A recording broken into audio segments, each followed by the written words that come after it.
اللهم صل على سيدنا محمد وعلى آل سيدنا محمد. أعوذ بالله من الشيطان الرجيم. بسم الله الرحمن الرحيم.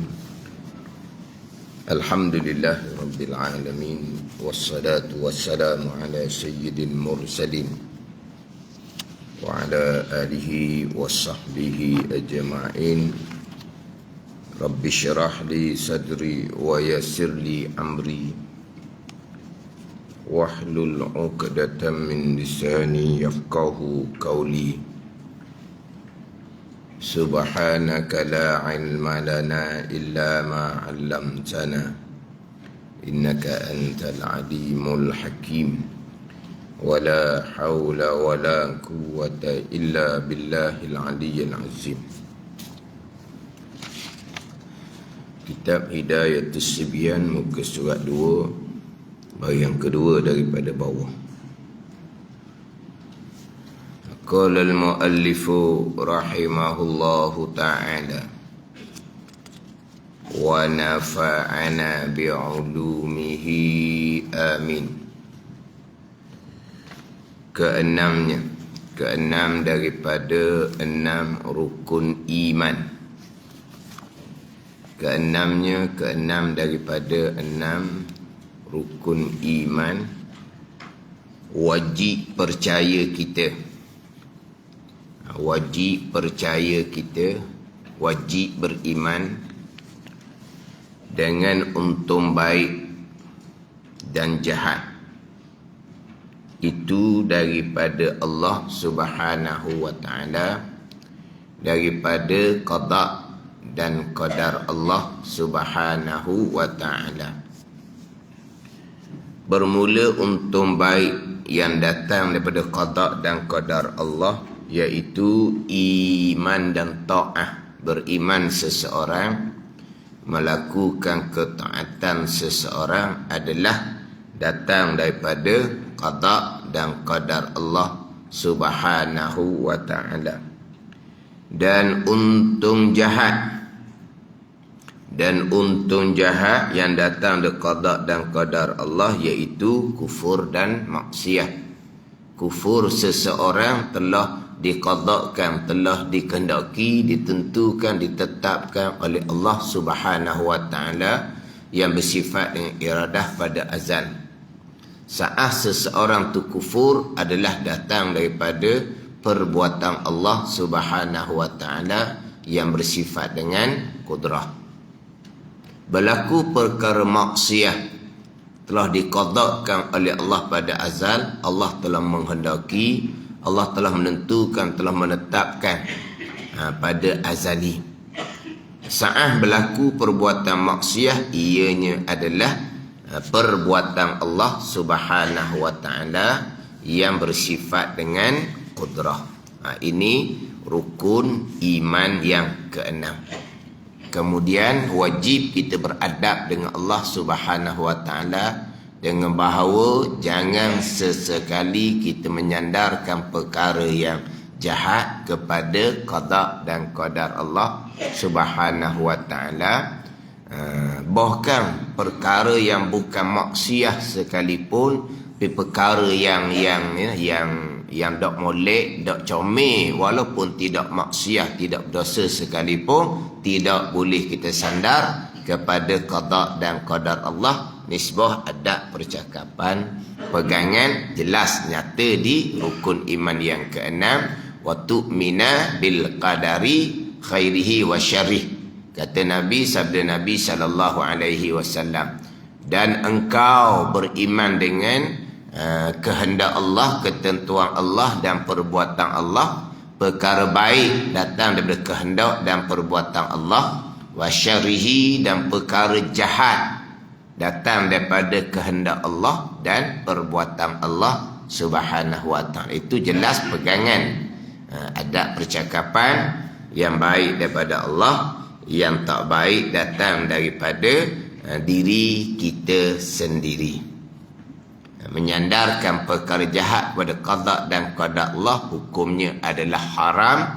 Bukan kalau nak menghalalkan perbuatan jahat yang haram ijma' ulama, boleh jatuh kepada murtad.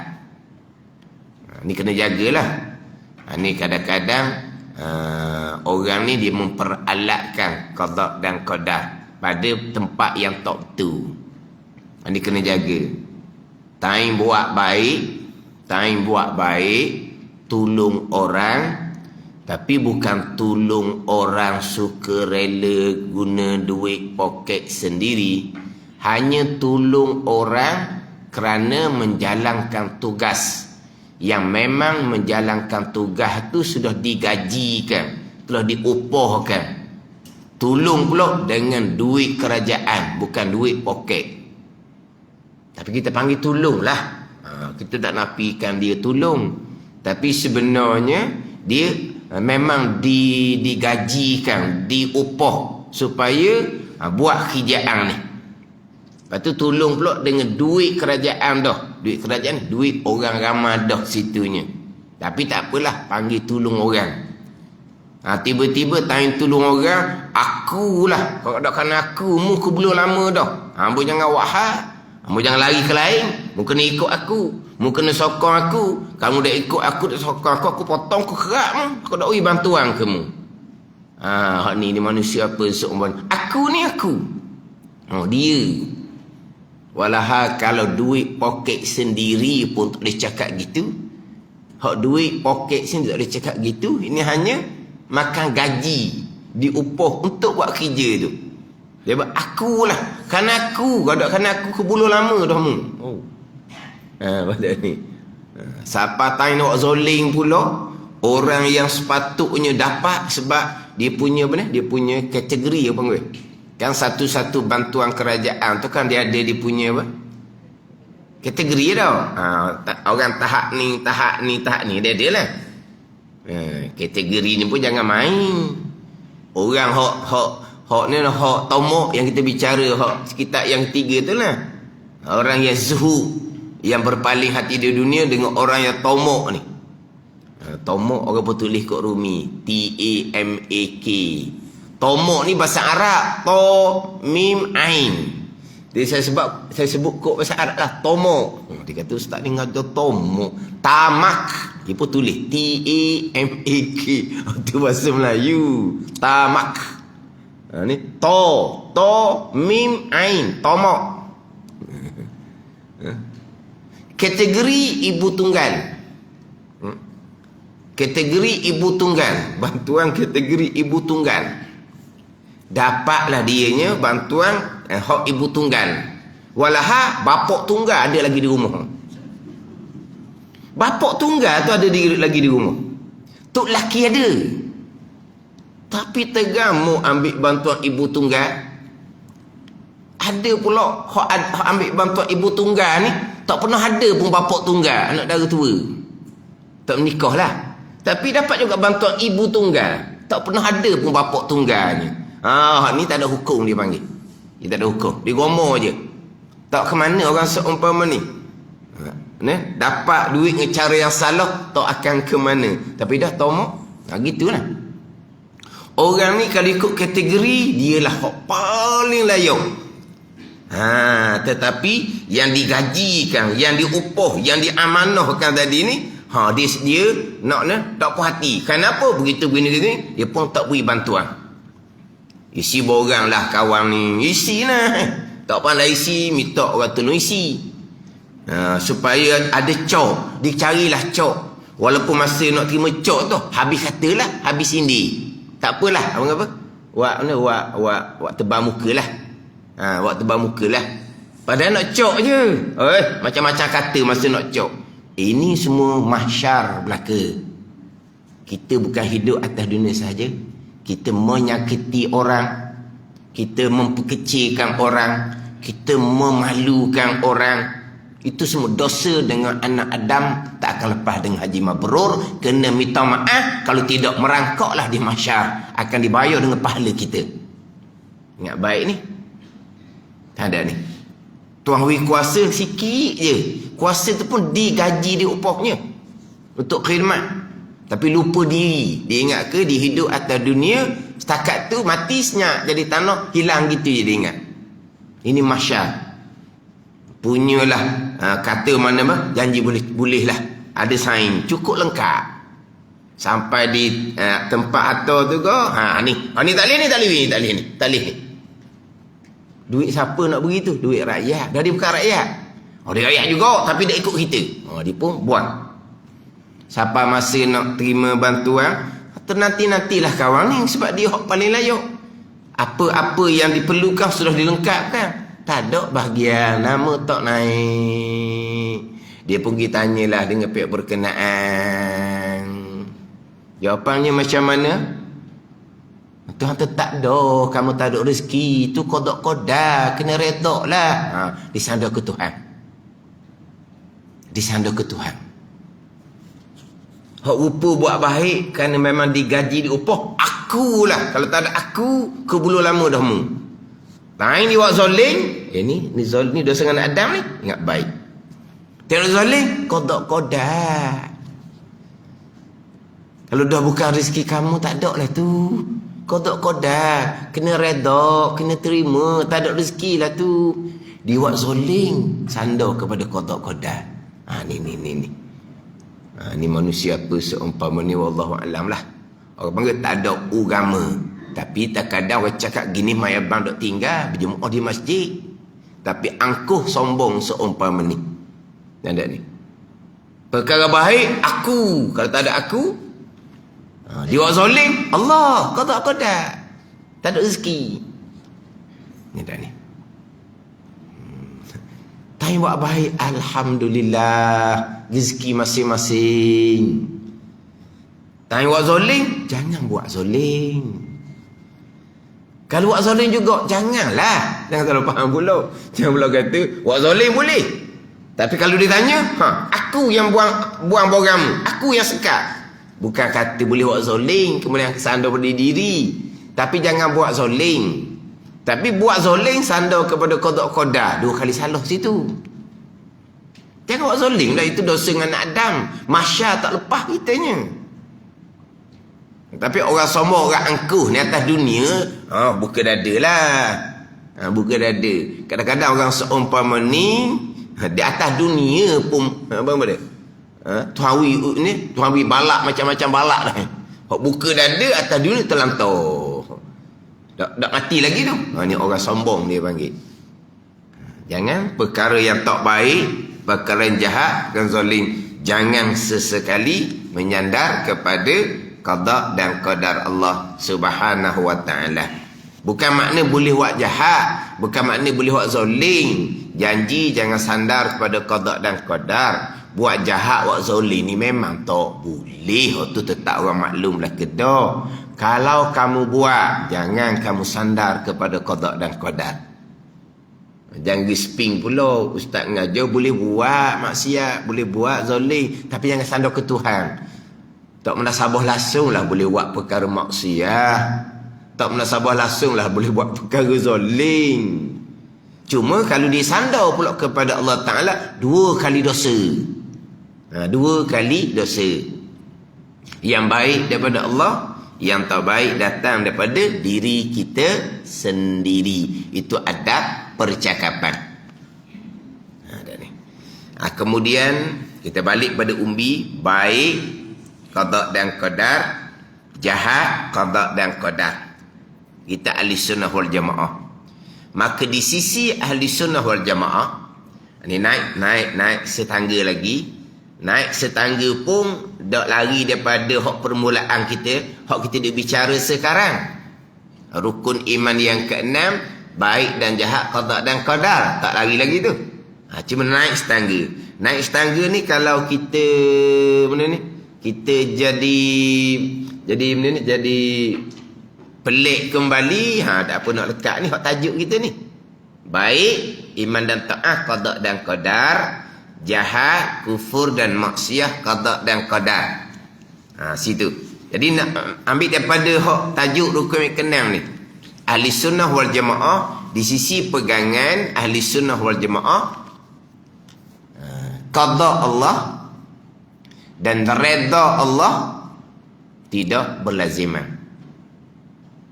Qada Allah, redha Allah tidak berlaziman.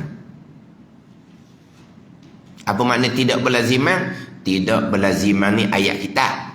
Tidak berlaziman ni ayat kita. Ayat kita tidak berlaziman. Tapi ayat yang kita nak buat tu tak tahulah macam mana ayat dia ni. Maksud tidak berlaziman di sini, ada perkara yang Allah Ta'ala qadakkan serta reda. Ada perkara yang Allah Ta'ala qadakkan tetapi Allah tidak reda. Dan ada perkara yang Allah reda tapi Allah tidak qadakkan. Apa makna gitu?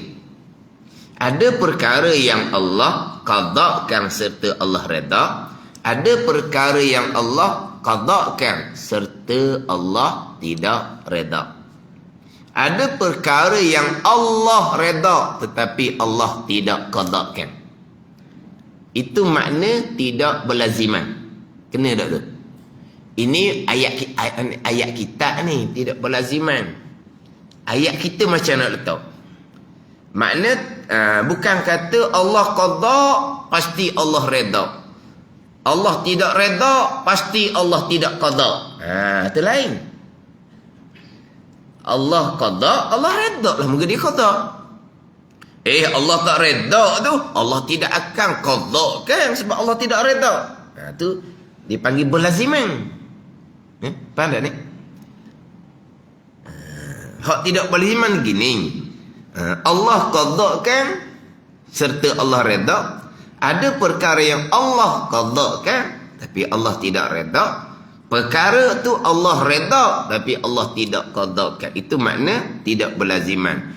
Kalau berlaziman, tiap-tiap perkara yang Allah qadakkan pasti Allah reda. Perkara yang Allah tidak reda pasti Allah tidak qadakkan. Itu baru panggil berlaziman. Mana? Faham? Tidak berlaziman. Tidak berlaziman. Bukan ayat kita. Kadang-kadang kita ni apa pula tidak berlaziman. Kita lazim ni pun kadang-kadang kita bagai-bagai makna kot lazim ni. Lazim ada makna mesti. Kita cakap Melayu ni lazim ada makna sokmo, kerap kali tau. Lazim ada makna mesti. Lazim ada makna kelaziman dia ada sokmo. Tu kelaziman makna kerap kali tau. Ni lazim makna mesti. Perkara yang Allah qadakkan Allah reda. Dan tidak semestinya perkara yang Allah qadakkan Allah reda. Perkara tu perkara yang Allah reda, tidak semestinya Allah qadakkan. Gitulah. Berlaziman, tidak berlaziman. Kita pergi pada tidak berlaziman.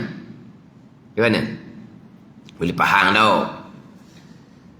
Jadi kita ahli sunnah wal jamaah, qada Allah dan reda Allah tidak berlaziman. Ini ahli sunnah wal jamaah. Kita balik pada umbi kita. Perkara baik qada Allah, perkara jahat qada Allah. Jadi perkara baik iman dan taat Allah qadakan serta Allah reda.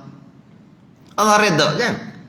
Radhiyallahu anhum, telah reda oleh Allah Ta'ala daripada mereka yang beriman dan beramal soleh. Ni orang taat. Jadi perkara yang baik iman dan taat Allah qada serta Allah reda. Itu jelas. Perkara jahat, kufur dan maksiat qada Allah juga. Adakah Allah reda dengan kekufuran? Adakah Allah reda dengan kemaksiatan? Allah tidak reda dengan kekufuran. Allah tidak reda dengan kemaksiatan. Innallaha la yarda bi'ibadil kuf. Sesungguhnya Allah Ta'ala tidak reda dengan hambanya yang kufur. Jadi kekufuran perkara jahat qada Allah, tetapi Allah tidak reda. Kalau Allah tidak reda, kenapa Allah qadakan? Jangan duk tanya. Jangan kita mari pula payah nak faham ni, pening pula jadinya. Naik setangga lagi jadi bengong pulaknya. Mana kena turun mula bawah. Kena turun bawah semula. Tak ada naik tangga kalau gitu kok. Saya okey dah bawah tu. Baik iman dan taat qada Allah, okey dah. Perkara jahat, kufur dan maksiat qada Allah, okey dah. Kalau okey, perkara jahat qada Allah, lah. Okey tu okey makan enam. Dah Allah redha ke dah?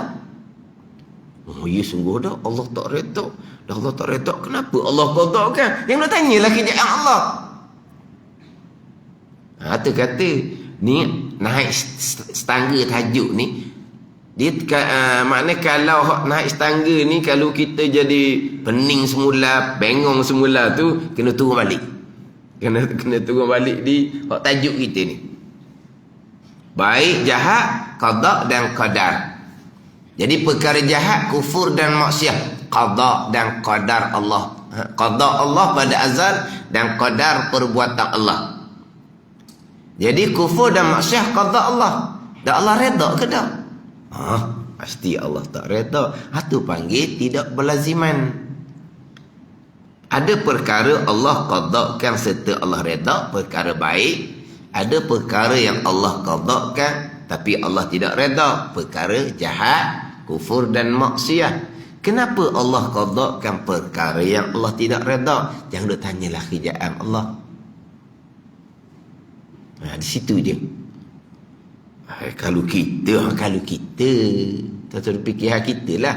Kena Allah Subhanahu wa taala, kenal diri kita. Kita bukan Tuhan, kita bukan pemilik. Allah pemilik. Dia nak qada, nak susun kok mana pun dia pemilik. Kok mana dia lah. Tapi kalau kita hak kita tak redha, hak kita dak kenang, tak setuju, kita tak akan putuskan. Tu kita. Kita tak putuskan pun berlaku molek-molek dalam rumah tangga kita. Perkara yang kita tak redha, tak suka, tak setuju, ke tak berlaku? Ke dalam rumah kita tu berlaku benda hak kita redha berlaku? Kita tak redha, tak berkenang, tak suka, tapi anak bini kita buat macam-macam. Itulah kita lemah. Itu kita lemah. Memang kalau kita kalau dah tidak redha, kenapa kita putuskan? Tu kita. Ini cerita tuan yang hakiki. Hak dia redha diputuskan, hak dia tak redha pun diputuskan. Allah qada belaka kan, termasuk perkara jahat kan. Situ je lah. Lepas kata kalau naik tangga tu pening pula, jangan turun semula. Jatuh tangga susah. Naik tangga pening, turun semula. Turun semula di tajuk tu. Dan perkara jahat, kufur dan maksiat ni bukan qada Allah. Memanglah kena pegang. Lepas tu Allah redha dengan kekufuran dan kemaksiatan. Memang Allah tak redha. Kalau Allah tak redha, kenapa Allah qada kan? Dia nak bokeh mula rukun iman kendang. Ni panggil. Tak kemah tu. Kena tambah molek, tapak tu baru boleh buat tangga. Balik tangga. Kalau tapak tak kemah. Balik tangga kalau tapak tak kemah. Tetapi kalau nak sedap di akal kita, nak sedap di akal, nak logik di akal, perkara yang Allah redha, Allah qadakan, pasti Allah redha. Perkara yang Allah tidak redha, pasti Allah tidak qadakan. Allah tak akan qadakan perkara yang Allah tidak redha. Jadi gitu juga berlaziman. Jadi qada dengan redha berlaziman. Allah qada pasti Allah redha, Allah redha pasti Allah qada. Sebaliknya, perkara yang Allah tidak redha, kufur dan maksiat, pasti Allah tidak qadakan. Allah tidak akan qadakan perkara yang Allah tidak redha. Ni berlaziman. Ni barulah masuk di akal. Masuklah. Itulah Mu'tazilah. Kenapa? Sebab Mu'tazilah kita sebut berulang kali dah kan. Mu'tazilah berpegang perkara baik Allah qadakan, perkara jahat Allah tidak qadakan. Tu Mu'tazilah. baru logik je lah. Mu'tazilah ni mereka pakai logik akal. Mu'tazilah pakai logik akal. Qada dengan reda dia mesti seiring. Qada dengan reda Mu'tazilah kata mesti seiring. Kalau Allah qada pasti Allah reda. Kalau perkara yang Allah tidak reda pasti Allah tidak qadakan. Ni Mu'tazilah. Sebab apa? Akal tak boleh terima. Perkara jahat yang Allah tidak reda, Allah pergi qadakan sendiri. Perkara Allah tidak reda, akal tak terima. Itulah Mu'tazilah. Hak tolak rukun iman yang ke-6 sebab dia pakai logik akal. Ayat Quran ke hadis Nabi ke, mereka tolak ke tepi sebab mereka pakai logik akal. Perkara jahat, kufur dan maksiat yang tentu Allah tidak reda, pastilah Allah tidak qadakan. Mana mungkin Allah qadakan perkara yang Allah tidak reda? Ini Mu'tazilah. Ini dari ini satu sudut. Kenapa Mu'tazilah? Ayat Al-Quran jelas perkara baik jahat qada dan qadar. Hadis Nabi jelas baik dan jahat qada dan qadar. Ini di antara akal Mu'tazilah. Mana mungkin akal tak nak terima Allah mengqadakan perkara yang Allah sendiri tidak reda. Kalau Allah tidak reda, pastilah Allah tidak akan mengqadakan. Ini Mu'tazilah. Akal dia. Kalau kita nampak pasal tu kok, kena duduk molek lah kitanya. Akidah Mu'tazilah ni kita maklum dah. Satu pandang mengatakan berpegang perkara jahat bukan datang ada qada dan qadar Allah, kafir tu. Kafir kekal neraka selama-lamanya. Walaupun pandangan muktamad tidak menghukum kafir, menghukumkan dosa besar. Tapi ingat baik, sebut berulang kali dah. Dosa besar yang khilaf pada kafir, dosa besar dalam bab pegangan. Dosa besar yang khilaf pada kafir dan dosa besar pada bab pegangan. Sebesar-besar dosa lebih besar daripada dosa besar tinggal sembahyang, dosa besar tinggal puasa, dosa besar berjudi, dosa besar minum arak, dosa besar berzina. Sebab apa? Ini dosa besar akidah yang khilaf pada kafir. Dan malaikat akan catat dosa-dosa ni setiap saat selama mana berpegang akidah yang dosa besar ni, walaupun kita dalam semayang, walaupun kita dalam puasa bulan Ramadan, walaupun kita berada di tanah suci Mekah dan Madinah. Amal ibadah semayang ke, puasa ke, haji umrah ke, tidak akan diterima oleh Allah Subhanahu wa taala. Walaupun tak wajib qada sebab tidak dihukumkan kafir. Ada ni habis cerita kan? Ada ni. Sebab apa? Ini akidah yang bercanggah dengan Al-Quran, akidah yang bercanggah dengan hadis Nabi sallallahu alaihi wasallam. Ini atas pandang kata mereka yang berpegang perkara jahat bukan qada qadar, hak kata dosa besar. Satu pandangan bukan setakat dosa besar, kafir, kekal neraka selama-lamanya. Sebab apa? Sebab tidak beriman dengan ayat Al-Quran, tidak beriman dengan hadis Nabi sallallahu alaihi wasallam. Perkara baik, perkara jahat, qada dan qadar Allah Subhanahu wa taala. Dan Mu'tazilah ni tak reti ayat Quran dengan hadis Nabi. Kalau dahulu-dahulu mereka ada ulama mereka sendiri, ulama-ulama Mu'tazilah. Dan ada beberapa khalifah Islam sendiri yang terpengaruh dengan ulama-ulama Mu'tazilah, dan mereka ada kitab mereka sendiri. Ayat Al-Quran hadis Nabi mereka pusinglah mengikut akal mereka.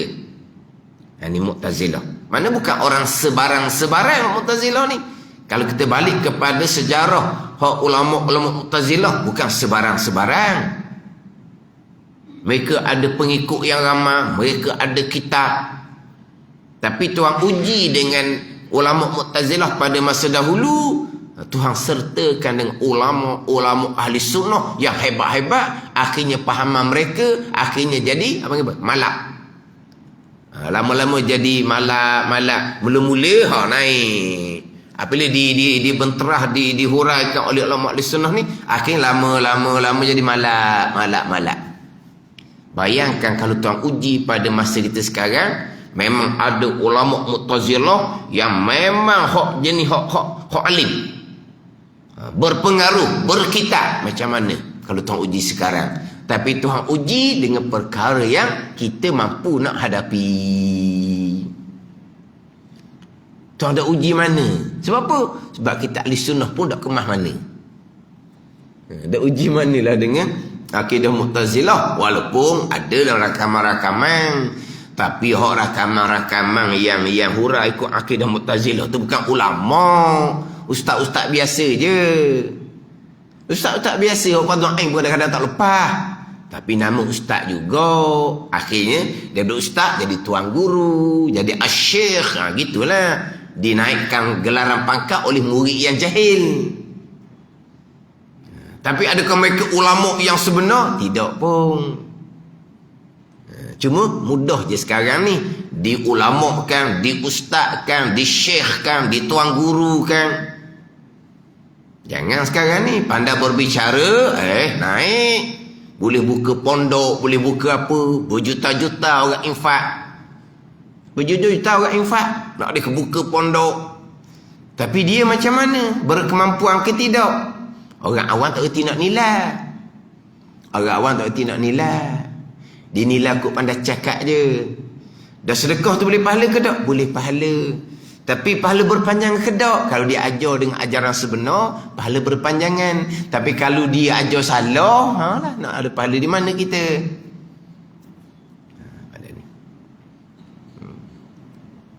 Sebab tu saya sendiri pun, yelah kadang-kadang mari jugalah yang kena-kena minta tolong, supaya cari sumbangan. Kita tengok juga.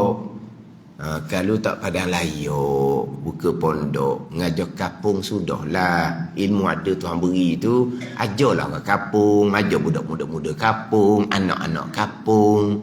Nak buka pondok ni kata ilmu kena tinggi. Tak apalah saya buka pondok pun nak ajar. Gitulah juga nak ajar orang tua. Budak-budak kapung je. Dah kan nak ajar orang tua, budak-budak kapung. Ambil lah mana-mana masjid, mana-mana surau kamu periduk, cukuplah. Tak payah nak beri tanah suku, nak buat masjid suku, nak buat rumah tugu suku, tak payahlah kata. Ambil lah mana-mana masjid surau, kamu makmurkan, kamu ajarlah orang tua-tua, kamu ajarlah budak-budak kapung. Tapi nak standard lah. Jadi ustaz kapung ni, label ustaz kapung lah. Kalau buka pondok dia tuan guru. Ilmunya tak sebelah mana. Apabila bertambah tua, inilah tuan guru tua kita. Tua umur, tak tuan guru pun. Lepas tu dia pandai pula buat penampilan pula. Kejut sekali tengok. Allah kata kawan kita ni. Dah kenal lah mengaji macam mana. Hebat. Kejut kita tengok. Kata dengan Tok Tugu kita ngaji dulu, kata hebat demo. Saya ngaji dengan almarhum Baba Najibudin Kerandang. Tok Guru pakai baju Melayu je. Ngaji Mekah 30 tahun, ngajar Masjidil Haram. Sebelum tu ngaji di Fotoni 10 tahun. Pakai baju Melayu hak tak ada tekak. Apa? Baju Melayu hak tak ada tekak. Pandai tak ada tekak ni faham lah. Baju Melayu gitu dia pakainya. Warna putih, tak ada jubah. Tak ada jubah. Lepas tu saya mula-mula ngajar dulu, tak ada jubah. Pakai baju Melayu gitu je. Tapi kesian kat orang. Kesian sebab apa? Sebab yelah orang mengaji pakai jubah, kita mengajar pakai baju Melayu, takut orang kekok. Jadi kita pakai jubah lah, tak apalah. Gitu je lah. Dulu pernah. Saya pakai baju Melayu. Dia tukang bawa dia pakai jubah. Saya kata dia yang pakai jubah, kata baju Melayu sudah. Dia pakai jubah. Siapa di masjid tu, orang ambil dia. Orang ambil dia tu. Kita hanya dihantar, tak kenal. Manusia tu pejabat gas mata. Dia pendalaman lah. Dia pakai jubah, saya pakai baju Melayu. Siapa tu kereta kok? Dia lah. Orang pergi Jember, dia pakai jubah. Tu kata dah tadi saya pakai baju Melayu, yang kamu pakai jubah apa? Jadi rasa siang kat orang. Saya pakai jubah tu. Dia Tok Guru, almarhum Tok Gurunya pakai baju Melayu je. Tapi ada juga hak pasang Allah tu lah, macam ni macam uniform orang alim besar lah. Ni kadang-kadang tertipu ni. Lepas tu saya kadang-kadang orang minta tolong tengok juga. Sebab apa? Derma boleh pahala. Tapi dia berkemampuan kedok. Berkemampuan kedok. Dia lama dia akan jadi naik title. Title dia naik. Dah bertambah tua pula. Oh ni tuan guru. Gitulah. Tapi ilmu macam mana? Jadi hak masa sekarang ni, hak mana hak kau ajar tu bukan tuan guru, bukan ulama, ustaz-ustaz je. Tapi masyhur dengan rakaman kerana kepetahan. Mana Tuhan dah uji pada masa kita dengan seseorang yang betul-betul alim, tiba-tiba berakidah dengan akidah Mu'tazilah. Tuhan dah uji seumpama tu sebagai ujian di awal Islam. Tapi masa tu Tuhan uji dengan ulama-ulama Mu'tazilah ni, Tuhan uji pula dengan, Tuhan serta pula dengan ulama-ulama ahli sunnah wal jamaah yang hebat-hebat. Akhirnya fahaman tu orang jadi malak. Mereka semata-mata pakai logik akal. Macam tadi lah. Perkara yang Allah qada, mesti Allah reda. Kalau Allah tak reda, kenapa Allah qadakan perkara yang Allah tidak reda? Ini Mu'tazilah. Jadi Mu'tazilahnya qada, reda, dia kena seiring. Kena berlaziman. Itu Mu'tazilah. Tak ada ni. Tapi memang dari segi akalnya mudah nak terima hak tu lah. Nak terima hak apa yang Allah qada pasti Allah reda, apa yang Allah tidak reda pasti Allah tidak qada. Dia mesti seiring berlaziman antara qada dan reda Allah. Tidak, ahli sunnah tidak. Mu'tazilah sebab mereka berpegang perkara jahat, bukan datang dari qada Allah Subhanahu wa taala. Kita ahli sunnah perkara baik, perkara jahat datang daripada qada dan qadar Allah. Jadi perkara baik Allah qadakan serta Allah reda, perkara jahat, kufur dan maksiat Allah qadakan tetapi Allah tidak reda. Kenapa Allah qadakan akan perkara yang Allah tidak reda? La yus'alu amma yaf'alu wa hum yus'alun. Jangan ditanya akan pekerjaan Allah Subhanahu wa taala. Kita yang akan ditanya pada hari akhirat nanti. Kat tu je kitanya. Kenapa Allah qadakan perkara Allah tidak reda? Itu serah kepada Allah Subhanahu wa taala. Ini kita ahli sunnah wal jamaah. Qada Allah, reda Allah tidak berlaziman. Ini insyaAllah kita akan panjang lagi lah bicara hak qada Allah, reda Allah tidak berlaziman. Yang mana terkadang orang salah faham apabila Allah qadakan bagai-bagai kejayaan di dunia, maka pasti Allah reda kepada saya. Kalau Allah tidak reda pada saya, kenapa Allah qadakan saya berjaya? Memang kejayaan seseorang qada Allah. Allah reda ke tidak? Kalau seseorang yang berjaya, Allah qadakan serta dengan iman dan taat, Allah reda lah dianya. Tetapi sebaliknya, ramai orang yang tidak beriman, kafir, Allah qadakan bagai-bagai kejayaan atas dunia. Bukan atas dunia sekarang, hak paling berjaya adalah orang kafir. Berjayanya mereka qada Allah Subhanahu wa taala. Dan Allah reda mereka? Tidak. Sebab mereka Allah tidak qadakan sebagai orang yang beriman. Jadi jangan pula beranggapan bila berjaya saja Allah reda. Bukan. Reda Allah kepada mereka yang beriman dan beramal soleh walaupun atas dunia dia tidak berjaya sekalipun.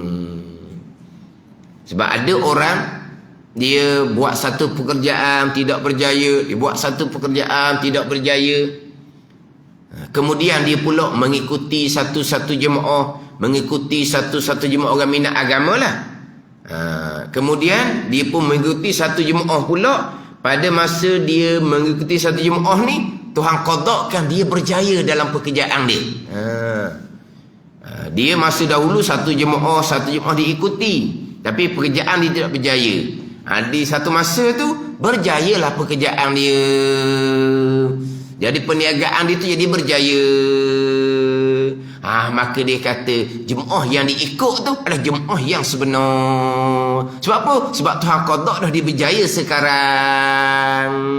Salah penilaian. Jemaah mana pun hak Tuhan reda, jemaah yang beriman dan beramal soleh, yang berlandaskan pada ilmu. Dak dinilai jemaah tu betul kerana sekarang saya Allah qadakkan berjaya dalam perniagaan. Pasti Allah reda kepada jemaah yang saya tunggu. Itu penilaian yang salah. Sebab berjaya tu betul dalam kehidupan qada Allah. Qada Allah, reda Allah, tidak berlaziman. Situ je. Maknanya sebelum tu ikut mana-mana jemaah, tiba-tiba kerjaannya tak berjaya. Adakah jemaah yang dituruti sebelum tu Allah tidak reda? Tidak semestinya. Yang mana beriman dan beramal soleh, Allah Ta'ala akan reda. Berjaya tak berjaya pada pekerjaan dunia, itu ujian daripada Allah Subhanahu Wa Ta'ala. Tapi tak boleh nak nilai. Sekarang ni saya berjaya dalam perniagaan saya semasa saya ikut satu-satu jemaah. Inilah menjadi tandaan bahawa jemaah saya ikut ni Allah reda. Sebab Allah qadakkan saya berjaya. Walau kalau cerdik pula, kamu seorang je ada jemaah hak berjaya dalam pekerjaan. Dah ada jemaah yang lain hak mepeh-mepeh.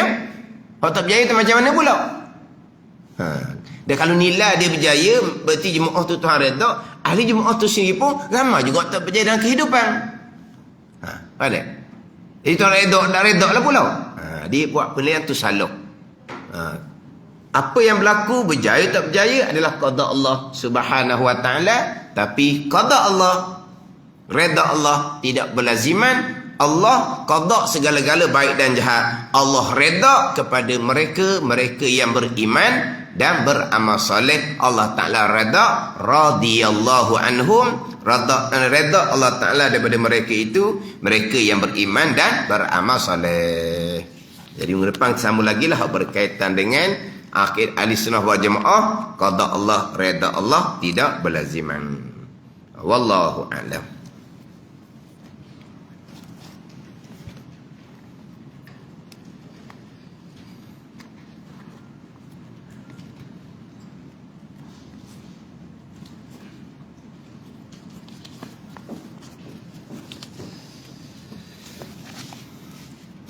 Ini kitab Hidayatus Sibyan, muka surat 17. Muka surat 17.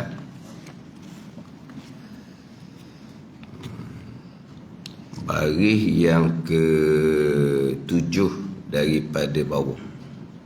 Baris yang ke-7 daripada bawah. Qala al-muallifu rahimahullahu ta'ala wa nafa'ana bi'ulumihi amin. Maka tiada gugur wajib sembahyang daripada seseorang sekali-kali. Maka tiada gugur wajib sembahyang daripada seseorang sekali-kali. Kewajipan sembahyang tidak gugur sekali-kali. Faham tak? Tiada gugur kewajipan sembahyang tu selama ada akalnya itu maujud. Selama mana akalnya akal itu ada. Selagi berakal, kewajipan sembahyang tidak gugur sama sekali. Walaupun sakit sehabis-habis sakit sekalipun,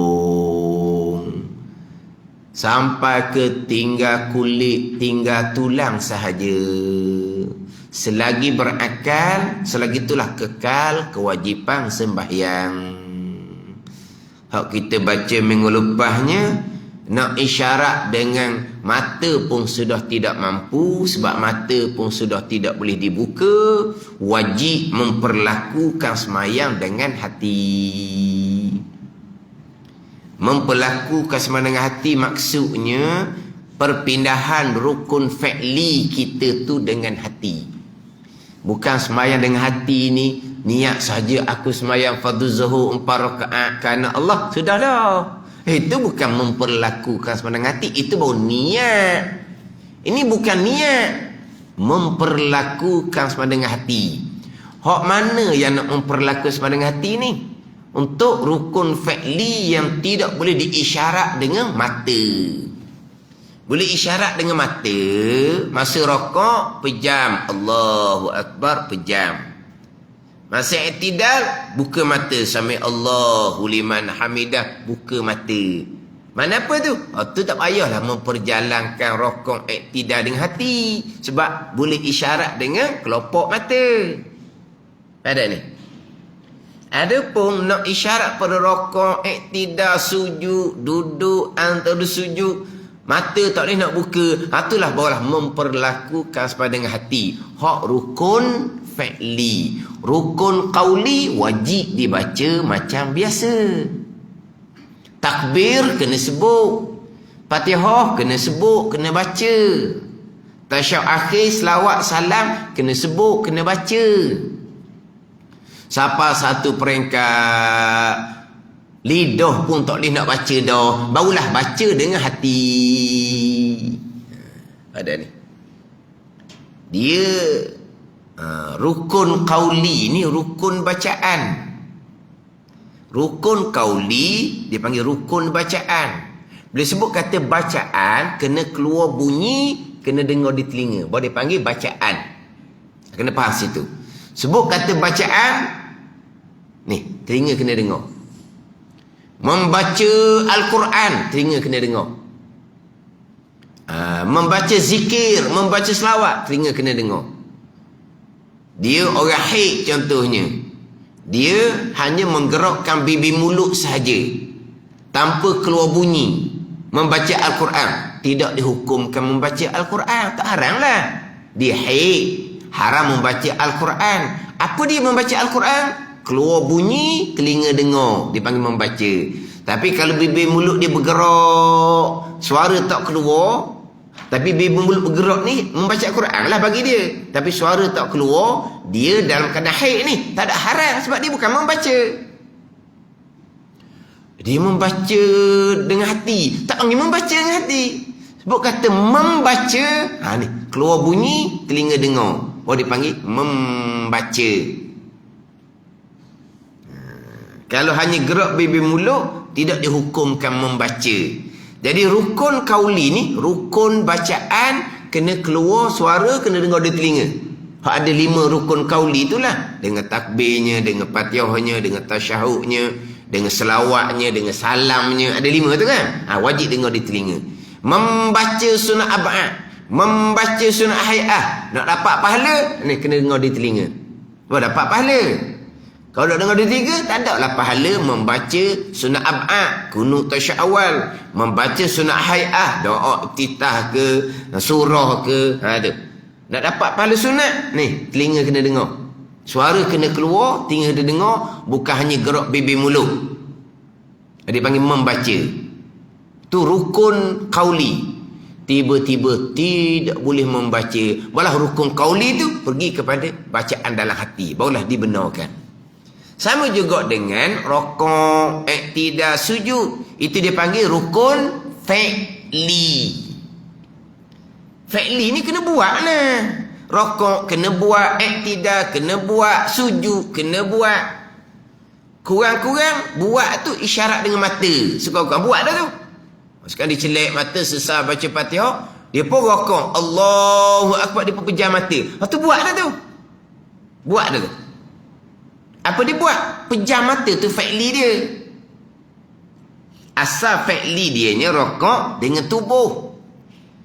Dengan tubuh tak boleh. Fi'li dia dengan isyarat dengan kepala. Tunduk kepala tu fi'li dia. Untuk rokok, untuk i'tidal, untuk sujud. Kepala tak boleh digerakkan. Maka fi'li dia, rukun fi'li perbuatan dia dengan mata. Tu. Itu fi'li dia. Dia pun rokok, dia pun pejam mata. Itu fi'li dia panggil. Tiba-tiba fi'li tak boleh buat. Sebab mata pun pejam rapat dah, tak boleh nak buka-buka. Maka rukun fi'li itulah memperlakukan dengan hati. Rukun qauli membaca dengan hati. Asalnya rukun fi'li tu kena buat. Rukun qauli tu kena baca. Tapi tak boleh nak buat dah. Nak pejam celek tak boleh dah dengan mata. Paling paling berat lah tu. Hak fi'li dengan mata. Dengan isyarat dengan mata lah. Maka rukun fi'li tu, ni apa? memperlakukan sembahyang dalam hati. Kena ingat sekarang ni tengah berdiri, lepas tu mulut tu pula tak boleh baca Fatihah, baca dengan hati. Tapi kalau mulut boleh baca, wajib kena baca. Hak pekli saja yang dia memperlakukan dengan hati. Sudah baca Fatihah, Allahu Akbar, mata rapat. Kena ingat di hati, aku rokok ni. Lepas tu baca tasbih Subhana Rabbiyal Azim tu sunat. Macam biasalah. Lepas tu Sami Allahu liman hamidah. Mulut boleh sebut contohnya. Mulut boleh sebut. Sami Allahu liman hamidah. Mana pekli dia nya? Tak ada pekli. Pekli tu memperlakukan dengan hati. Ni Sami Allahu liman hamidah. Sekarang i'tidal. Allahu Akbar. Mana memperlakukan semayang dengan hati? Mana sujud. Lepas tu pekli ni tu memperlakukan semayang dengan hati. Bukan niat semayang saja. Tapi kalau membaca pun sudah tak boleh, barulah membaca dengan hati. Kewajipan sembahyang tidak gugur sekali-kali selagi berakal, selagi akal sedar. Ini tiang agama. Tapi ini cerita lama lah, cerita lama. Saya baca dalam surat khabar tu, Hak Jakim dia buat kajian, 95% orang Islam kita hak sakit di hospital tidak sembahyang. 95%. Ada ni. Kalau orang pergi hospital dia tahulah. Dia kata sebilik dia tu 20 orang. Dia seorang je sembahyang. Boleh kata tak 95%? Ke panggil berapa peratus gitu? Sebilik dia 20 orang, seorang semayang. Seorang daripada 20. Mana kalau 100 jadi 5 orang. Ada 5 orang daripada 100. Betul? 95% tak semayang, 5% je semayang. Tapi kadang-kadang tengok tu macam 100% tak semayang. Ada ni. Di mana tu? Di negeri yang digelar sebagai Darul Iman. Kenal negeri mana Darul Iman? Kenal? Darul Iman. Hospital di Darul Iman. Malu. Jangan sebut nama negeri tu. Dalam FB ni ada ni, dalam FB ni. Jangan sebut nama lah. Tapi nama Darul Iman. Cuba kita tengok di hospital. Masa dulu, masa hospital tengah-tengah baru tu, comel tempat semayang masa tu. Saya ingat ke masa tu. Sekarang ni tempat semayang, Allah lah, kecilnya lah. Situ lelaki, situ puang semayang. Apa kecil sangat? Sebab tak laku pun semayangnya. Datuk semayang tu bukan pesakit, penjaga. Penjaga semayang tu. Bukan pesakit pun. Penjaga tu nanti buat tempat tu, turun bawah ada surat. Hospital tu ada tempat semayang kan. Mana diwi jugalah kalau kita kata Allah tempat semayang. Begini je dah tak laku. Bayangkan kalau pesakit tu semayang belaka. Ada ni. Jadi kalau buat, saya ingat ni cerita dulu masa hospital baru. Memanglah dia buat tempat semayang comel. Tapi kalau terbiar, baik beberapa pesakit. Akhirnya beri satu ruang kecil saja untuk semayang. Dia kata 95%. Lepas dalam saya baca surat khabar tu, makna dia buat khusus kepada kepada kaki tangan hospital masa tu. Dia program khusus pada kaki tangan hospital. Maka dia adalah sebut situ supaya kaki tangan hospital ni kena main peranan. Begitu juga dengan keluarga pesakit kena mainkan peranan untuk memastikan pesakit ni semayang. Tapi kalau kita peranan nak letak pada kaki tangan hospital, mereka lelah dah. Mereka lelah dahnya. Muka budak senyum dah. Dah penat. Penat. Ada ni. Muka budak senyum dah. Lepas tu nak cara semayang orang. Lepas tu pesakit sendiri dan keluarga pesakit tu betul. Pesakit dan keluarga pesakit. Tapi nombor satunya diri sendiri. Itu nombor satu. Diri sendiri itu nombor satu. Ada ni.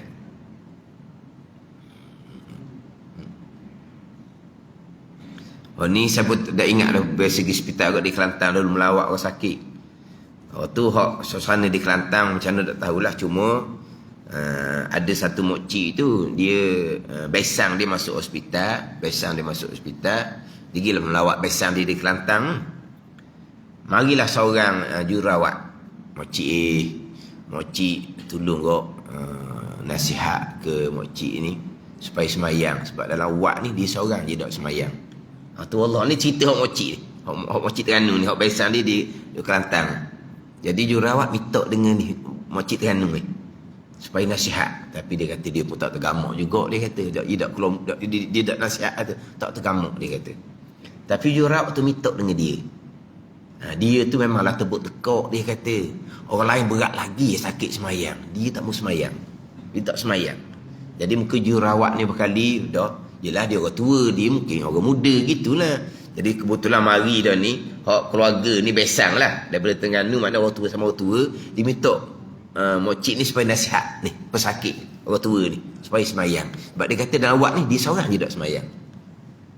Tu Allahu a'lam situasi dia macam, tapi hak ni hak cerita ni dia seorang je tak semayang. Darul Imam dia seorang je semayang. Tu Darul Imam dia seorang je semayang. Allah mah sedih tu. Kopiah atas kepala. Kopiah atas kepala. Dia kata ayah haji tu tak tahulah. Dia masuk bilik air. Ke dia semayang dalam bilik air, dia kata. Jadi nak tanya, yang budak ni dia semayang. Budak ni semayang tepi, kata tepi ayah haji tu. Mana boleh boleh urus diri sendiri. Hak budak ni pun boleh urus diri sendiri. Bukan budak ni umur 30-an, tapi orang muda lah. Dia boleh urus diri sendiri. Orang tua ni pun boleh urus diri sendiri. Boleh pergi bilik air sendiri. Kepi atas kepala. Dia kata duduk beberapa hari tu, kalau dia semayang, mesti dia semayang dalam bilik mandi beberapa kali. Gitu je lah. Nak tanya. Dia asalnya dia kata dia semayang dalam bilik tu juga asalnya. Kemudian dia pun semayang tepi katil. Nak tunjuk semayang. Nak dengar kok ayah haji tu komen apa-apa ke, tanya apa-apa. Tak. Dia asal dia main dalam bilik cek tu lah. Orang muda ni. Kemudian dia semayang tepi katil. Apa dia main tepi katil? Nak tunjuk semayang. Nak kalau kata ayah haji tu nak tanya ke apa, sampai sudah tak bunyi puas semayang. Piah atas kepala. Ada pula yang punya pandangan, tak apalah saya kodok di rumah kayak gini, dia kata. Allah, apa benda kerja gitu? Semayang tak ada kodok-kodoknya, kena buat segera masuk waktu wajib semayang. Mati bila-bila masa. Duduk di hospital ni. Tempat Israel di hospital ni, faham tau? Dah. Sebelah tu tak ada, sebelah tu tak ada, sebelah tu. Kan kita gigi kan? Dah mana dah hak sebelah? Tak ada dah, meninggal. Lalu pula, lepas tu hak sebelah tu tak ada dah. Kan kita jaga di hospital kan, kita akan jadi kenal kan. Kenal dak. Kalau pesakit tu boleh cakap pun, kita kenal dengan keluarga dia. Gitu je lah, kita kenal keluarga dia. Jadi duduk pak sama kan. Pak ke mana dah? Meninggal. Jadi maknanya orang mati seorang. Nak qada di rumah semayang. Badak ni. Mati dalam dak semayang ni kok. Lah. Tak ada qada, tak ada. Wajib kena tunaikan semua dalam waktu. Tetapi oleh kerana ada perkara yang tak mampu disempurnakan syarat sah, tetap wajib ditunaikan dalam waktu. Cuma semua itu kena qada kembali bila segar. Itu bicara lain. Tapi di saat tu wajib kena semayang. Wajib kena semayang. Ada ni. Tak gerak. Dengan mata hak paling rendah, dengan hati hak paling rendah. Tak gerak ke mana? Kalau kata tak mampu, tak kuasa, puasa. Puasa dia. Sebab syarat untuk wajib puasa, kuasa atas sembahyang. Syarat wajib puasa, Syarat wajib puasa, kuasa atas puasa. Mutiqun ala saum, orang yang kuasa atas puasa. Ada syarat kuasa. Puasa. Sebab puasa ni sehari. Orang tua yang tidak mampu berpuasa, gugur kewajipan puasa. Orang sakit hak kritikal, hak berat-berat tu, gugur kewajipan puasa, wajib bayar fidyah, beras cukup sehari. Sebab syarat wajib puasa adalah kuasa atas puasa. Ada pun sembahyang tetap kuasa. Sebab apa? Berdiri, duduk, mengiring, melentang. Melentang pun tak kuasa. Masuklah kubur lah.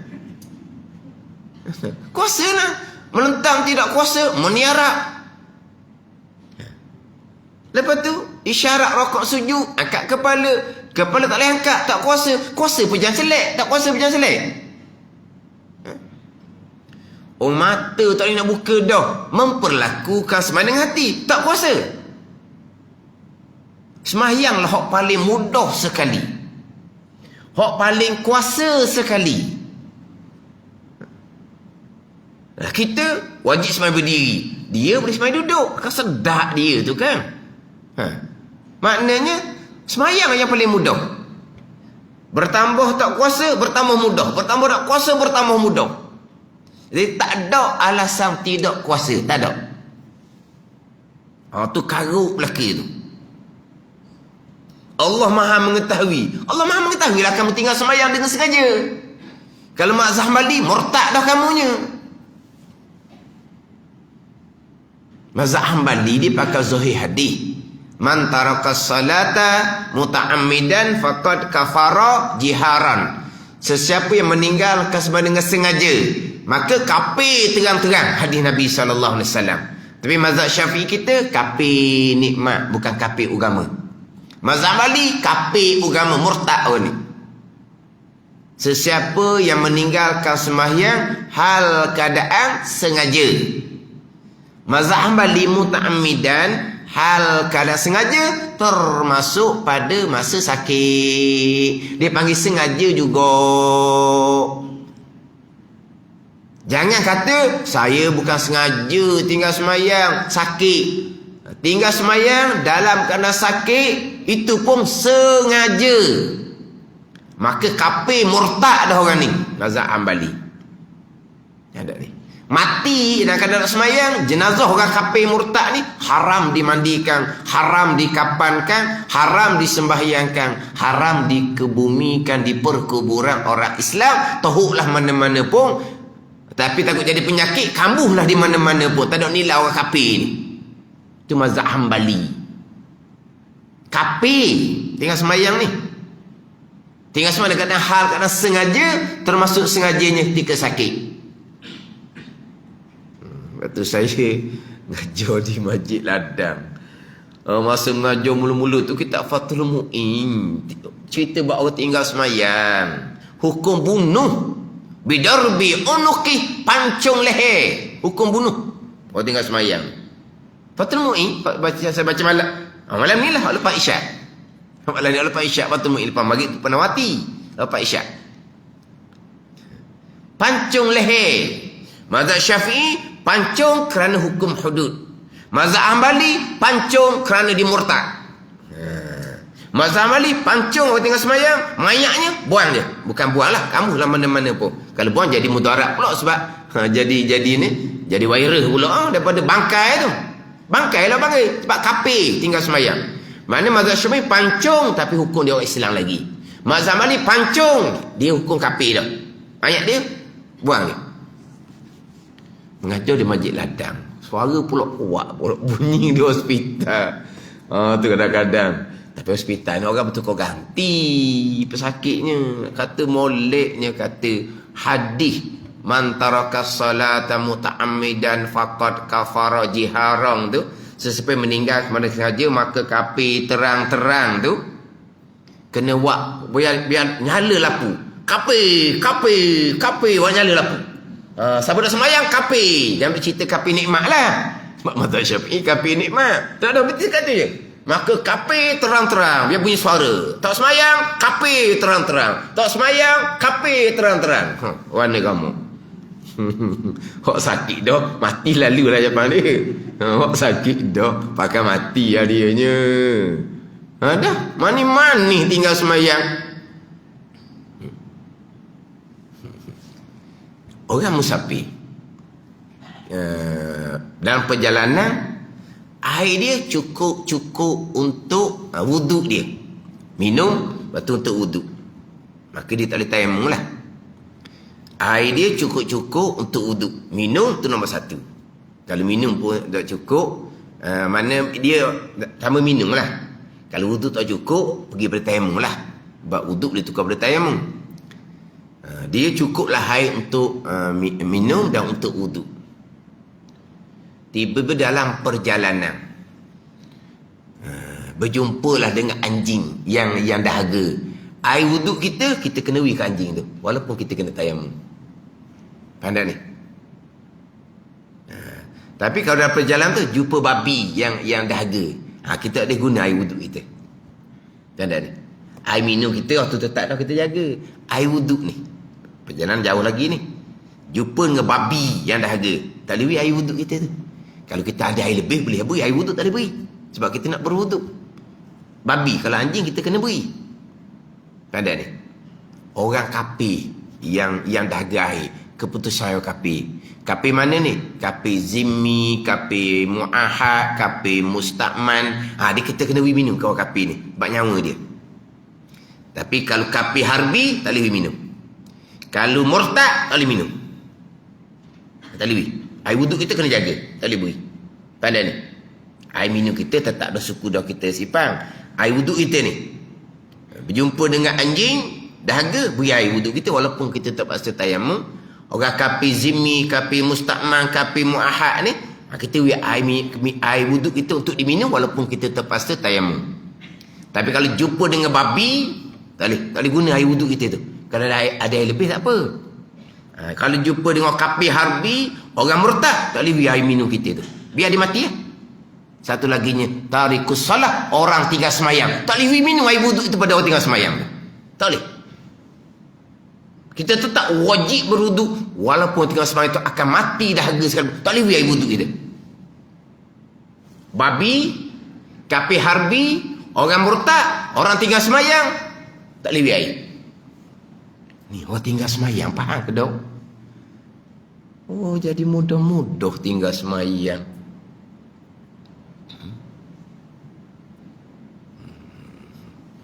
Orang tinggal semayang masa sakit ni, bukan orang semayang. Bukan orang semayang.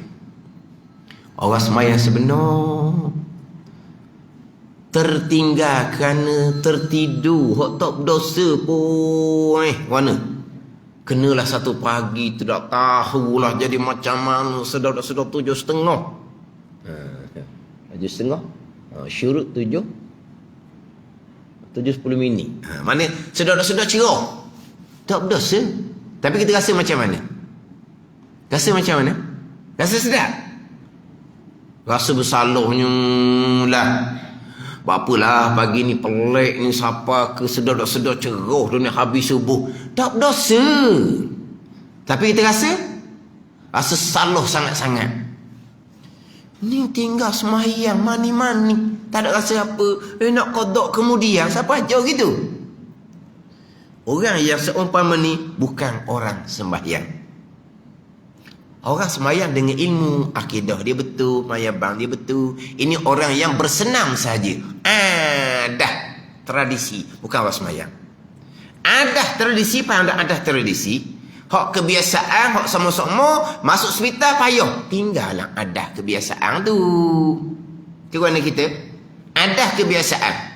Satu masa kita kena tinggal ada kebiasaan. Kena tinggal sebab kita ada masalah. Kita kata ada kebiasaan makanan kita. Tapi bila kita sakit, kita akan tinggal ada kebiasaan sebab kita sakit sekarang ni. Sebab ianya hanyalah ada saja. Memang kesukaan kita makanan ni. Bila kita sakit, doktor kata jangan makan. Kita akan tinggal ada kebiasaan makanan kita. Sebab apa? Sebab kita sakit. Itu ada. Jadi kalau semayang umpama ada, begitulah. Sakit tinggallah. Kalau semayang tu ibadah. Apa dia ibadah? Mengabdikan diri akan Allah tu ibadah. Ibadah memperhambakan diri akan Allah tu ibadah. Bila kita mengabdikan diri akan Allah Subhanahu wa ta'ala ni, kita nak tinggal pengabdian diri, nak tinggal menghambakan diri kepada Allah pada masa sakit, lagilah kita nak mengabdikan diri kepada Allah sebab mati bila-bila masa. Ini orang semayang ibadah, semayang dengan ilmu, bukan semayang adat. Semayang tanpa ilmu akidah, semayang tanpa ilmu fiqh, walaupun berjemaah di masjid 5 kali sehari sekalipun, ini bukan ibadah, adah. Bila disukar kepayahan di hospital, adah terisi akan ditinggalkan. Gitu je lah. Hak berlaku tu kita jadikan sebagai pengajaran kepada kita. InsyaAllah orang semayang dengan ilmu tak akan tergamuk nak tinggal semayang. Tak akan tergamuk. Sakit pula lebih hampir kepada kematian, lagilah tak berani, lagilah tak berani nak tinggal semayang. Ni mani tinggal semayang ni bukan orang semayang. Ada tradisi berjemaah ni waktu sekalipun, terkadang ada hak ada tradisi pegangan dia tak belajar, bab semayang tak belajar, bab syarat berjemaah dia tak pernah belajar, bab tasawuf keikhlasan ke apa ke tak pernah belajar. Ini bukan, dia tak masuk dalam kiraan. Saya biasa cerita orang yang belajar, baru je belajar, bila kena angin di hospital, terlantar, duk tanya waktu semayang, lambat lagi ke, doktor pun pelik. Padahal anak menantu dia memanglah jaga waktu semayang ni. Ni bergili dah ni, masa mak nak semayang ni, mugi cari hak ni mung. Memang ada dah jadual ni untuk jaga semayang untuk mak yang kena angin ni, hak terlantar ni. Tapi dia punyalah takut. Waktu dah masuk lagi ke, doktor pun pelik. Sebab apa? Ni nak semayang. Sampai ke mati di hospital tu, dan kadang dia semayang. Sampai pada kena angin yang kedua tu dah sedar dah lah. Tapi mana? Semayang sampai ke mati. Orang macam mana? Orang belajar. Belajar lama dah ke? Belajar baru lagi. Tapi dalam taubah, belajar. Hobi dia gitu sampai ke mati. Ada ni banyaklah cerita-cerita orang hok ni berilmu beramal macam mana semayang pada masa sakit, sangat mereka titik beratkan. Ada ni. Tapi kalau orang yang semayang adah, walaupun berjemaah 5 waktu di masjid, tak semayang tanya sakit, kalau bini tanya semayang jeko. Ayah haji tu berjemaah 5 waktu di masjid. Bila dia sakit, bini tanya semayang, dia boleh jerkoh bini dia. Ada ni. Boleh jerkoh bini dia. Bila bini tanya semayang. Siapa ke mati tak mau semayang? Ini pengajaran lah. Sebab apa? Adah. Tinggal lah. Adah. Muka sakit.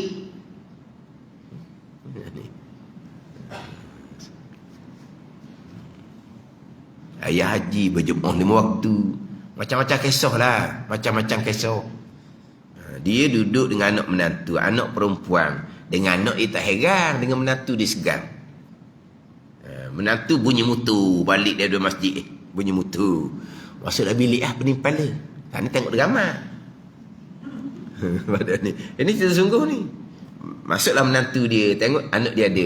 Tak kimu mana? Biasa ayah, pening kepala lah bunyi mutu ayah dia kata. Dia dengan menantu tu dia segan. Dengan anak puang dia tak peduli anak puang dia. Anak menantu pun buka pintu. Ayah, tak mau semayang lagi ke? Pening dia awak. Pening gitu je lah. Tengok tua ni tak boleh nak lebih-lebih. Lama tanya pula. Tak lama masuk bunyi pintu buka je, kejar tidur. Tak mau semayang. Siapa akan mati? Tapi kita tengoklah dia semayang waktu betul. Ilmunya di mana? Tidak ada. Ini pengajaran. Tinggal sembahyang. Bayangkan. Mazhab Malik hukum murtad. Hukum murtad tinggal sembahyang. Kita minta berlindung daripada kesudahan yang seumpama tu. Jadi kita nak jadi kesudahan kita baik. Dalam kehidupan kita ni kena baik. Sebab Nabi kata al-mar'u yamutu ala ma'asha alaih. Seseorang tu akan mati dalam kehidupan dia. Sebagai kehidupan dia. Kehidupan dia ilmu ibadah. Ilmu ibadah. Dia akan mati dalam ilmu dan ibadah. Kalau kehidupan dia ada, maka dia mati pun ada. Semayang pun tinggal mudah-mudah je lah. Dah ni. Kita mati, kita tak tahu macam mana kita nak jadikan kesudahan kita baik. Kita baikkan keadaan kita sekarang. Kita baikkan keadaan kita sekarang. Sebab kesudahan kita sebagaimana kehidupan kita.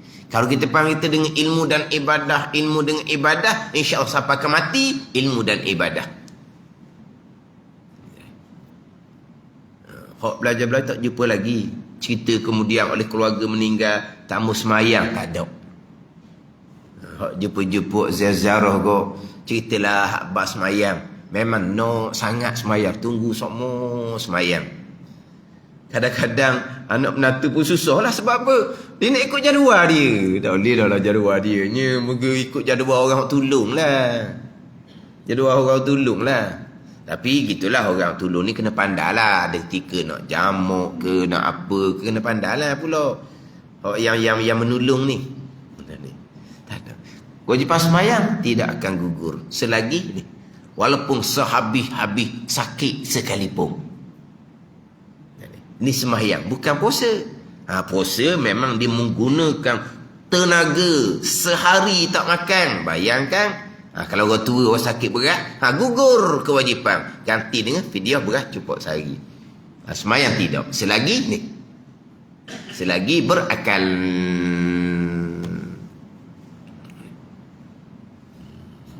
Yelah, kadang-kadang bila sebut seumpama ni, ada orang lah dia makan macam teringat-ingat gitu.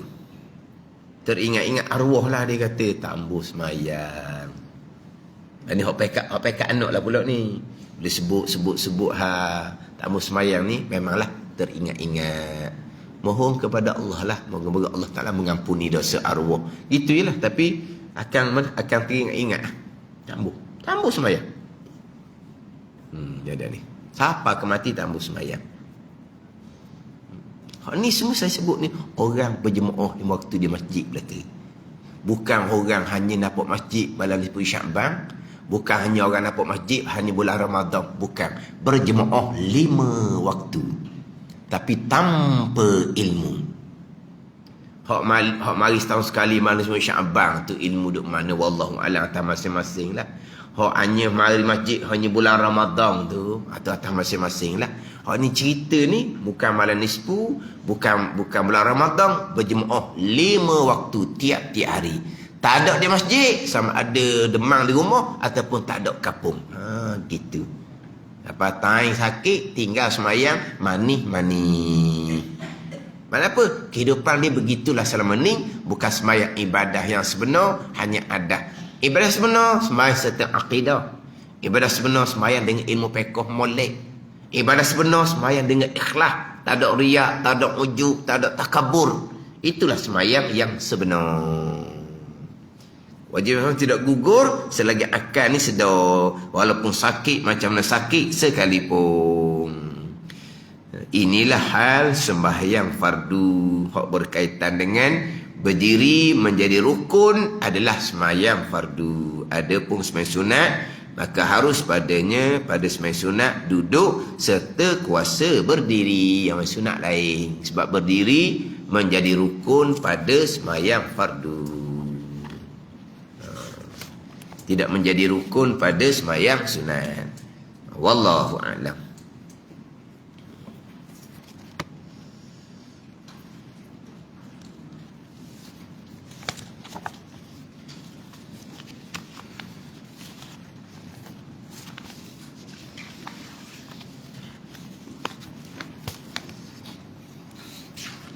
Minggu lepas saya disebut bab ni, bab qada semayang minggu lepas.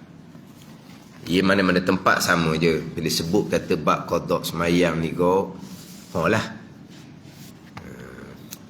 Orang kita ni payah nak lepas daripada hutang semayang dengan hutang puasa. Payah nak lepas orang kita ni. Hutang semayang, hutang puasa. Hutang puasa sama juga. Kadang-kadang Allah kata, orang yang tanya hutang puasa tu, hak kawan sama sekolah Arab, Sama-sama berjuruh lah kita kata. Tanya hutang puasa. Dia kata, mu tinggal juga puasa. Oh, dah lah. Kalau Arab. Dah mana kita? Bukan.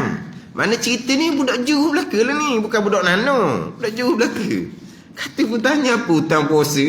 Tanya hutang puasa. Pidah lah kau tahun lah dia tanya. Allah kata. Kena-kena tanya orang-orang yang baik-baik ni. Ada hutang puasa, ada hutang semayang.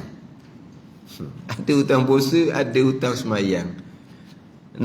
Tak jadi orang remaja yang soleh yang akan dapat lindungan bayang arash Allah di padang mahsyar. Orang muda yang soleh.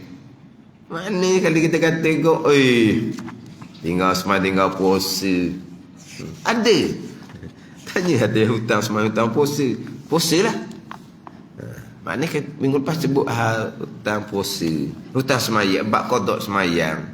Saya sentiasa peringat semua. Dia balik kepada ilmu. Dia nak qada gitu tak boleh. Kena belajar molek. Lepas tu kita kalau orang tu baru je semayang, kita tak usah duk tanya bab qada. Kita atur dia bab belajar. Ni kawan kita duduk dakwah dia pun alhamdulillah dia semayang. Kita sudah tanya bab hutang lama tu. Kita tolong atur ke dia, kamu kena belajar fardu ain tauhid kelah ni. Kamu kena belajar fardu ain fiqh kelah ni. Kamu kena belajar fardu ain tasawuf kelah ni. Kalau tak ikut kelah pun ikut rakaman. Hak ni ikut ke mana pun mu kena belajar ni. Hak dia fardu ain. Fokus pada situ. Nak qada semayang macam mana? Pegangan semasa pun dah tengah tepi. Semayang semasa pun halah baru semayang. Bak qada tak sudut tekan lagi kata. Biar dia belajar nampak lekat dah belajar. Yelah nak sempurna belajar ni makan masa, tapi nampak dah di ilmu. Maknanya dalam belajar dah. Kalau salah pegangan dalam belajar dimaafkan. Salah semayang dalam belajar fiqh fardu ain dimaafkan. Hati ni barulah kita boleh naik plus tangga lagi. Taubah dah dengan bahawa belajar fardu ain belajar dah, semayang tak pernah tinggal dah. Kena taubah pula daripada dulu tinggal semayang tinggal puasa. Baru bincang pula situnya. Tapi pokok pangkal balik pada ilmu. Pokok pangkal balik pada ilmu. Dia tak boleh pergi pada qada tanpa ilmu tu tak boleh. Balik pada ilmu tu mudah kita faham. Hak berkaitan dengan hukum fiqh macam mana bab qada semayang, hukum tasawuf macam mana bab qada semayang. Bila balik pada ilmu tak timbullah isu hak tiap-tiap tahun qada dengan tarawih tak timbullah. Kalau balik pada ilmu tak akan timbul qada dengan tarawih. Tapi kalau ilmunya tidak peduli, kalau qada ditinggal untuk buat tarawih tak pelik sebab ilmu pun dia tak peduli. Kewajipan qada dia nak tangguhkan. Pelik apanya? Kewajipan fardu ain tauhid fiqh tasawuf dia tak peduli. Ni tak boleh nak masuk, tak boleh nak bicara ni. Dia akan jadi salah faham. Kita nak sembahyang tarawih ibadah, nak halang ibadah. Nak halang ibadah. Suruh qada. Bukan tarawih. Itu panggil halang ibadah. Halang ibadah sunat kalau nak tinggal ibadah wajib. Boleh ke buat ibadah sunat dengan meninggalkan ibadah wajib? Hak qada nanti itu tangguh. Tinggal lah orang panggil. Tinggal tak? Tinggal lah pada masa sekarang. Nanti itu akan datang. Sekarang kamu wajib kena qada. Tak panggil halang ibadah begitu. Nak cerita ibadah mana yang kamu perlu buat. Tapi waktu tak boleh nak berlawan lah tu. Waktu kena balik pada ilmu. Berlawan dengan keng. Mana berlawan dengan keng? Berlawan dengan keng pakai akal. Timbul macam-macam lah. Timbul tu halang ibadah. Halang ibadah. Cerita pula nak menampung ni saya sebut dah sebelum ni. Nak menampung ni hak cukup semai 5 waktu. Hak lepas-lepas qada habis dah, tapi banyak kekurangan ditampal dengan sembahyang sunat. Tapi kalau hak kewajipan qada tak selesai, nak tampalnya apa? Tu saya buat bandingan ni hok pasang atap tu. Atap pasang tak pernah lagi. Lepas tu tepi tu kena tampal, kena kekok kepala lah. Tampal macam mana? Atap pasang penuh, tapi atap banyak lubang, tampal. Tu baru tampal. Ni kalau main ngekeng, main dengan akal payah. Kalau orang tak belajar ni. Jangan sabar peringkat. Tak mau belajar. Tak mau belajar dengan ustaz awang dia kata. Terawih tak boleh. Kena main kodok. Dah pun dia jadi kudi kata apa tak belajar sudah. Tak belajar sudah. Mau belajar. Apa tak mau belajar? Dia kata ustaz awang tak boleh main terawih. Sesuai kodok. Dah apa tak mau belajar pun. Apa ni? Nak semayang hak wajibnya. Tapi pokok pangkalnya kerana ilmu hak fardu ain pun tak dititik beratkan. Pada ni. Hak qada tak apalah. Fardu ain tauhid akidah macam mana. Tu nombor satu. Fardu ain fiqh hak semayang bang sekarang ni macam mana semayang kita ni. Fardu ain tasawuf hati kita macam mana sekarang ni. Ni. Hak tu hak nak tekan. Barulah mudah pergi kepada kewajipan qada. Orang belajar dia tak pernah tak akan tanding antara qada dengan tauhid, tak akan tanding. Orang tak bincang langsung dua ni. Orang tak bincang perkara wajib dengan sunat, orang tak bincang. Perkara wajib sama wajib nak utamakan hak mana dulu. Perkara sunat ni perkara sunat. Ni dua ni sunat ni. Jerembung kena pilih satu. Nak ambil sunat mana? Nak ambil sunat mana ni? Dia panggil. Orang barulah kita tengok mana afdal antara dua sunat ni. Pada ni. Barulah kira mana afdal antara dua sunat ni. Barulah kira pada ni. Hak kewajipan tu hak sunat semua tak kira. Macam mana contoh ni contoh. Boleh meninggal. Maknanya wajib kena bayar hutang agama. Haji dia tak lagi. Dia berkemampuan tapi nama tak naik. Itu hutang agama. Tapi dia ada hutang orang ni. Makna duit dia ni kau nak sesah dia hutang ni tak boleh. Tapi dia hutang ni wajib belaka ni. Hutang agama pun wajib. Ni meninggal ni. Hutang orang pun wajib. Waris nak macam mana ni? Kalau cukup kena sempurna kan. Sekarang ni pusaka tak ada dah ni. Tak bang dah pusakanya. Hutang ni. Nak kena utama hutang mana ni? Khilaf ulama pula utamakan hutang agama. Kena bayar pun haji. Hutang tak boleh bayar pun tak apalah. Pada ni. Ada mana tu? Ada. Kena utamakan hutang orang. Hutang dengan Allah tu di atas jalan mudah je. Sebab dia pandai. Sama wajib ni sama wajib. Wajib. Nak kena pilih hak mana ni? Baru bincang. Nak pilih hak mana sama wajib. Wajib dengan sunat orang tak jadikan perbincangan. Tak jadikan perbincangan. Tak tergambar langsung. Duk balah bak qada dengan tak gambar ni. Kalau dengan ilmu. Kau dengan ilmu. Kalau dengan adat tu tradisi. Tengok orang ramai macam mana. Di Terengganu kita dulu sebut kata qada, ikut tikmat tarawih satu benda yang luar biasa. Tapi saya ingat saya di Kelantan dululah tak ada pelik. Orang baru-baru tu, bukan orang baru ni, orang baru-baru semayang, dia qada di belakang tikmat tarawih. Tapi dia duduk tengah lah, duduk tepi lah maknanya. Duduk tengah bulu mata pula orang. Timang salam dia bangun tambah rakaat. Timang salam dia bangun tambah rakaat. Dah qada subuh lah. Qada subuh macam mana? Bukan tinggal subuh saja, zuhur asar tinggal juga. Qada susun lah. Lepas qada subuh, qada zuhur, lepas qada zuhur, qada asar. Jadi dia dengan tu imam ni cukai semakin. Dia salam. Dia pun naik berdiri takbiratul ihram ikut tu imam. Kadang-kadang tu imam akad kedua tarawih dah. Boleh tak bagi salam. Tambah pula dianya. Tapi dia tepi tak pelik.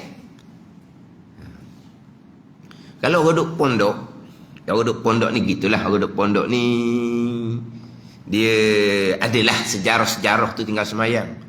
Dia punyalah qada semayang kuat. Dia duduk luar ni time belajar saja, time berjemaah saja. Habis kelas tak cakap dengan kita. Dia naik atas pondok senyap jadi semayang. Qada. Sampai masa kelas dia pun tinggal qada, dia pun masuk kelas. Mana ni? Mana tak ada lah kita ni. Tak kawan lah makna kita kata kau. Sebab apa? Dia hutang banyak. Tapi banyak pun dia umur muda lagi. Taklah sebanyak orang hutang semayang hak umur tua, umur 40 baru semayang, 50 baru semayang. Maknanya umur 20-an, balik umur 15. Paling lewat dah 15 tu. Mungkin 2-13 balik dah. Mungkin hutang dia 10 tahun, 5 tahun gitulah. Dia kodok.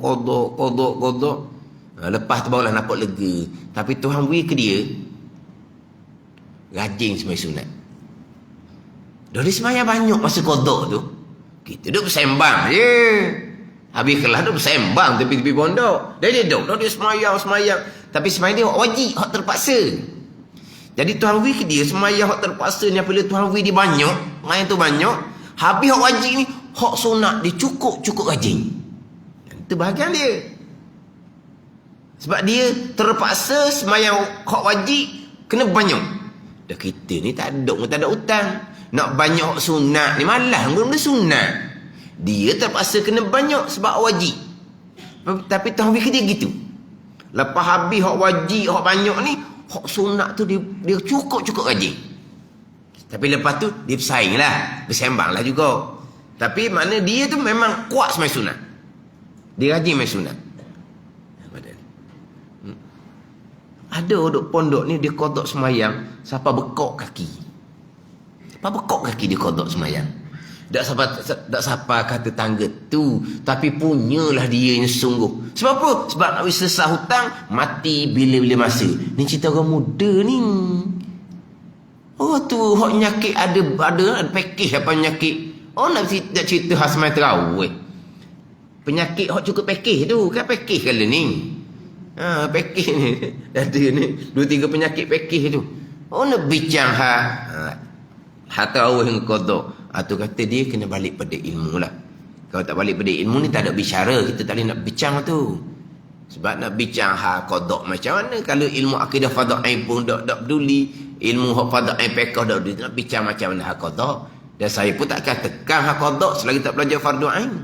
Belajar fardhu ain dahulu. Tapi kalau belajarnya tidak hanya mari bulan Ramadan saja, tarawih lah. Ada. Tu ramai-ramai gitulah.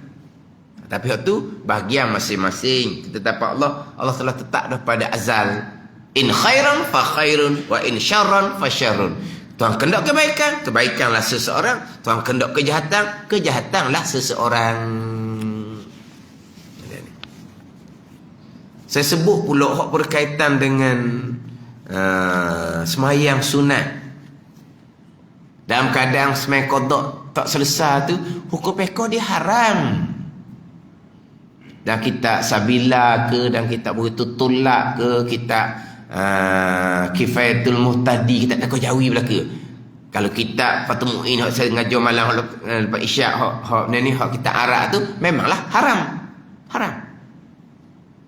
Lagilah dikata macam-macam. Dikatakan macam-macam. Haram dia kata. Bukan haram sampai sunat, kata haram kerana kamu meninggalkan kewajipan kamu bersegera kepada qada. Haram kerana tu.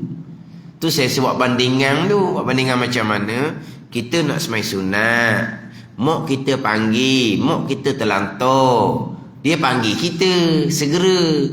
Kita kata mak tunggu sekejap mak, kita nak semayang ba'diyah ni mak mari gak dulu, dia panggil juga. Jadi kita nak semayang sunat, mak kita panggil, apa hukum kita segera kepada mak kita? Wajib. Tiba-tiba kita tinggal segera pada mak wajib ni, kita mak ni gitu tunggu mak kita nak semayang sunat, mak tunggulah. Dia pun semayang sunat. Apa hukum dia buat gitu? Apa hukum? Haram. Haram kerana semayang sunat. Haram kerana meninggalkan bersegera kepada ibu. Kalau haram semayang sunat, mak panggil, mak gitulah orang nak main sunat dia panggil, haram main sunat ni. Lepas tu mari lah. Tak apa mak kita nak main sunat, mak kita main telefon pula. Dah kan semayang sunat haram main telefon lah. Bukan semayang sunat tu haram. Haram kerana kamu tidak segera kepada ibu. Ada ni. Bukan haram semayang sunat. Haram kerana tidak bersegera pada ibu. Sama juga haram kerana meninggalkan bersegera qada. Tinggal bersegera qada untuk semayang sunat, hukumnya haram. Ini pandangan muktamad dalam mazhab Syafi'i. Pandangan dhaif itu jarang disebut dalam kitab lah. Pandangan dhaifnya makruh.